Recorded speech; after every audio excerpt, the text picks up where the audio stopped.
Hi friends, कैसे हैं आप लोग। स्वागत है आपका अपने चैनल मैथ सेशन सर पर। तो जैसा कि आपको पता है, अभी चल रहा है अपना प्रॉफिट एंड लॉस का प्रीवियस क्वेश्चन है, एकदम इंपॉर्टेंट क्वेश्चन है, क्योंकि क्वेश्चन का स्टैंडर्ड ही ऐसा है कि अभी जो एग्जाम होने वाली है सारे उससे रिलेटेड क्वेश्चन है। ठीक है, तो चलिए बिना वक्त हुए क्लास को शुरू करते हैं। आपको पता होगा प्रीवियस क्वेश्चन पढ़ने का क्या फायदा है। हर वीडियो में मैं आपको बताता हूँ, इसका दो फायदा है। एक, प्रीवियस क्वेश्चन नेक्स्ट एग्जाम में पूछा भी जाता है, क्वेश्चन उससे टकराता भी है। दूसरा, एग्जाम में क्वेश्चन पूछने का स्टाइल क्या है, उसका पैटर्न क्या है, ये चीज हमें समझ में आ जाती है। तो चलिए क्लास को शुरू करते हैं। क्वेश्चन कुछ आपका इस हिसाब से दिया हुआ है। एक स्टोर में लागत मूल्य के 25% लाभ पर घड़ी बेची जाती है। लागत मूल्य उसका जितना है उससे 25% प्रॉफिट लेके घड़ी बेची जाती है। विक्रय मूल्य पर लाभ का प्रतिशत कितना होगा? तो वो जो प्रॉफिट 25% है वो विक्रय मूल्य का कितना परसेंट है, ये पूछा जा रहा है। तो ध्यान दीजिए, हम मान लेते हैं सीपी हमारा है 100, प्रॉफिट क्या कह रहा है? प्रॉफिट कह रहा है 25%, ये 100% है। ये एसपी क्या हो गया हमारा? एसपी हो गया 125%, 125%। ठीक है, तो 125% कहो, या आप इसको सीधा साफ भाषा में 100 यूनिट, 25 यूनिट, 125 यूनिट को। ठीक है, तो हम मान लेते हैं यहाँ पर यूनिट, क्योंकि परसेंट में निकालना है तो हम यूनिट मान के चलेंगे। अब परसेंट में नहीं निकालना रहता है तो परसेंट मान के चलते, अपने ऊपर है। ठीक है, 125 यूनिट तो कह रहा है कि 25 यूनिट, ये 125 यूनिट कितना परसेंट है, तो हम परसेंट निकालने के लिए क्या करते हैं, 125 गुना में 100, कट जाएगा 5 बार में, 5 से कट जाएगा 20 बार में, मतलब 20%। 20% ये हो गया आपका आंसर। 20% ये हो गया आपका answer. Option number B, option number B आपका सही आंसर है। ऑप्शन नंबर बी आपका सही आंसर है। तो एक बार देखिए इसको। अगला क्वेश्चन देखिएगा। अगला क्वेश्चन में क्या कर रहा है? अगला क्वेश्चन में कर रहा है, वस्तु के विक्रय मूल्य को 2 गुना करने पर आरंभ की प्रतिशत हानि के बराबर प्रतिशत लाभ होता है। ठीक है, तो वस्तु की प्रतिशत हानि ज्ञात करें। अब ध्यान दीजिएगा, हम आपको पहले वाला वीडियो में बताए थे कि प्रतिशत हानि और प्रतिशत लाभ अगर बराबर हो तो हानि वाला एसपी और लाभ वाला एसपी को जोड़ के 2 से भाग दे देंगे तो हमारा सीपी निकलता है। फॉर एग्जाम्पल्स, मान लो कि 20% हानि है तो इसका एसपी हो जाएगा 80। अब 20% यहाँ पे लॉस, आई है प्रॉफिट। 20% ये प्रॉफिट है तो यहाँ पे हो जाएगा 120। इस दोनों को जोड़ेंगे तो 200 हो जाएगा। इसको 2 से भाग देंगे, ये हो जाएगा 100। मतलब हमारा सीपी कितना था इस समय में?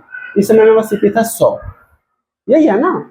अगर सीपी 100 है तो 20% लॉस, 20% प्रॉफिट, तो 20% लॉस पर एसपी होगा 80, 20% प्रॉफिट तो एसपी होगा 120। दोनों को जोड़ेंगे, 2 से भाग देंगे 100, मतलब हमारा सीपी निकल के आ गया। सेम चीज करेंगे हम इसमें। अगर मेरा सीपी, सॉरी पहले हमारा करेंगे, एसपी है हमारा 100 और कह रहा है कि एसपी को 2 गुना करने पर तो हमारा दूसरा एसपी क्या होगा? 200।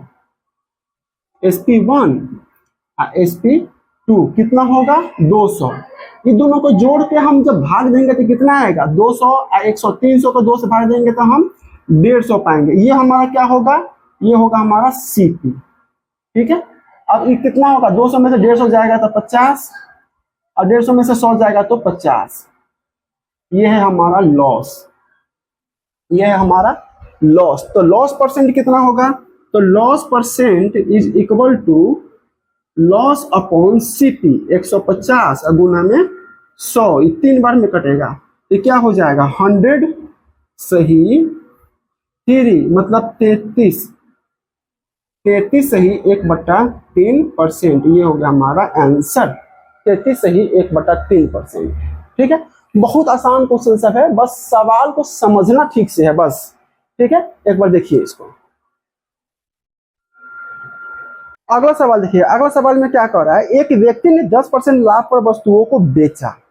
उसने अपनी बिक्री के कुल पैसे से पुनः उसी प्रकार के सामान खरीदता है, लेकिन इस बार इन वस्तुओं को बेचने पर उसे 10% हानि हुई, तो सौदे में प्रतिशत लाभ या हानि ज्ञात करते। ध्यान दीजिए, पहले उसका सीपी कितना है सीपी है मान लीजिए 100, 10% लाभ पर बेचा, मतलब गेन कितना है 10%, तो इसका एसपी कितना होगा, एसपी हो जाएगा 110। अब ये एसपी से फिर वो सामान खरीदता है तो ये हो जाता है उसका क्या, फिर से सीपी, सीपी हो जाता है। इस सीपी से वो सामान खरीदता है और इस पर ना वो 10% लॉस, 10% लॉस करके सामान को बेच देता है, 10% लॉस करके सामान को बेच देता है।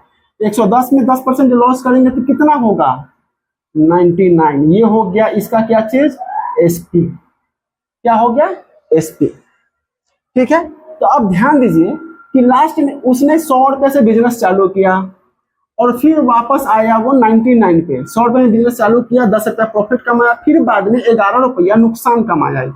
10%, 110 का 10% होता है 11 रुपए, इसमें माइनस कर दीजिए तो 99। उसके हाथ में वापस कितना आया 99 रुपया।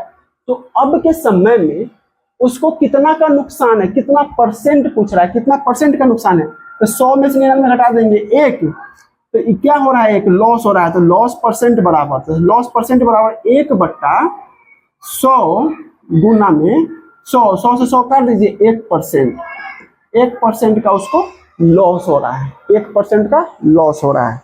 Option number A, option number A हमारा सही आंसर है। ऑप्शन नंबर ए हमारा एकदम सही आंसर। एक बार देखिए इसको, अगला क्वेश्चन देखिएगा। अगला क्वेश्चन में क्या कह रहा है, एक टोकरी को 19 रुपया 50 पैसे में बेचने पर एक दुकानदार को 30% लाभ होता है, 30% का लाभ होता है। तो 40% लाभ कमाने के लिए उसे टोकरी को किस कीमत पर बेचना होगा। तो मान लेते हैं इसका सीपी कितना है, सीपी है इसका 100, ठीक है। 30% लाभ कमाता है, प्रॉफिट नहीं लिखेंगे गेन लिख देते हैं, गेन का शॉर्टकट पड़ता है 30%, ठीक है। इसका एसपी कितना हो गया, एसपी हो गया हमारा 130। 130 यूनिट किसके बराबर हो जा रहा है, 130 यूनिट बराबर है 19.5 के, 19.5 के। और वो कह रहा है कि 40% प्रॉफिट कमाने के लिए उसे किस रेट पर बेचना पड़ेगा। तो जब 40% प्रॉफिट, अगर ये गेन 40% में कन्वर्ट हो जाएगा, यहाँ पे लिखते हैं नाउ गेन हमारा हो गया 40%, 40% गेन हो गया। तो 40% गेन करेंगे तो एसपी क्या हो जाएगा 40।